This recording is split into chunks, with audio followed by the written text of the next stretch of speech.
Hello, xin chào các bạn đã quay trở lại với review 5 phút. Ở cuối tập trước, ngay khi khối hồn cốt tiếp theo từ trong cơ thể Đường Tam bị rút ra, cảm giác thống khổ kịch liệt lại truyền đến. Tuy nhiên lần này, một cỗ cảm giác bất lực chưa từng có đã xuất hiện, bởi vì ngay trước mắt Đường Tam lúc này chính là Bỉ Đông. Ác nữ trên màn ảnh nhỏ bước từng bước lại phía Đường Tam, trên người nàng uy áp bắn ra tứ phía, khiến anh ấy cảm thấy một cỗ lực lượng vô hình đang không ngừng đè ép.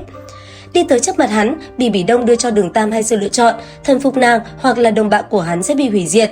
Cũng trong lúc này thì Đường Tam phát hiện ra toàn bộ Hải Thần Đảo đã bị nữ nhân này thâu tóm, thất thánh thủ hộ giả đã bị người của Vũ Hồn Điện kiềm chế. Thân là người kế thừa thần vị Hải Thần, hắn nhất định sẽ không để chuyện này xảy ra. Trấn an tinh thần, Đường Tam rốt cuộc cũng khôi phục lại bình tĩnh. Tất cả những gì xảy ra trước mắt hoàn toàn chỉ là ảo cảnh. Có lẽ phải kiên định trong bất cứ hoàn cảnh nào, hắn mới có thể thông qua khảo nghiệm này. Nghĩ tới đây, hai mắt Đường Tam sáng lên, kỹ năng phá tan ảo ảnh của Tử Cực Ma Đồng lập tức phát động, khiến hắn ngạc nhiên chính là hiệu quả mà kỹ năng này mang lại vượt xa dự tính. Dù sao, Tử Cực Ma Đồng cũng không phải là lực lượng thuộc về thế giới này, ảo cảnh mặc dù có được lực mê hoặc cực đại, nhưng Đường Tam vẫn có thể mạnh mẽ chống lại được, cứ thế thông quan. Khảo nghiệm của Hải Thần vẫn tiếp tục dẫn tiến hành, cơ hồ là trong nháy mắt, khối hồn cốt bị rút ra, đại não Đường Tam đã lâm vào trống rỗng. Đây cũng không phải là cảm giác đau nhức mà giống như là lúc hắn bị Hải Thần đưa đến nơi này vậy, căn bản là không thể khống chế. Đường Tam phát hiện mình đang ở trước một đại điện, bên trong có rất nhiều người đeo mặt nạ. Ngay khi hắn đang nghi hoặc thì một giọng nói truyền đến. Trong này chỉ có duy nhất một người thật sự là đồng bạn của ngươi, trước khi ánh sáng biến mất phải tìm ra được người đó. Tiến lại gần, Đường Tam phát hiện trên mặt mình cũng xuất hiện một cái mặt nạ tinh xảo. Lúc này hắn lảo đảo tiến về phía trước. Rất nhiều thân ảnh có dáng vẻ giống người đó bao quanh, khiến anh ấy có chút mơ hồ, đâu mới thật sự là nàng đây. Lúc này ở phía không xa, Đường Tam phát hiện một hư ảnh giống nàng y đúc. Tâm trạng hắn lúc này hiển nhiên vô cùng kích động, chỉ cách một bước nữa thôi hắn có thể nắm lấy tay của nàng rồi. Ngay thời điểm nhìn thấy Đường Tam tiến lại gần mục tiêu duy nhất kia, ngoại trừ Tiểu Vũ ra, 5 người đứng Mộc Bạch, Áo Tư Tạp, Mã Hồng Tuấn, Trự Vinh Vinh, Chu Trúc Thanh đều không khỏi ngây người ra. Bọn họ như thế nào cũng không nghĩ ra thông minh tuyệt đỉnh như Đường Tam lại có thể xúc động như vậy, vượt không nổi cửa ải thất tình này. Duy chỉ có Tiểu Vũ lúc này mới chân chính hiểu rõ tâm tình Đường Tam, hắn là không muốn cự tuyệt ta a, cứ việc là ảo cảnh, nhưng mà những gì xảy ra trong ảo cảnh, nội dung lại hoàn toàn là chân thật.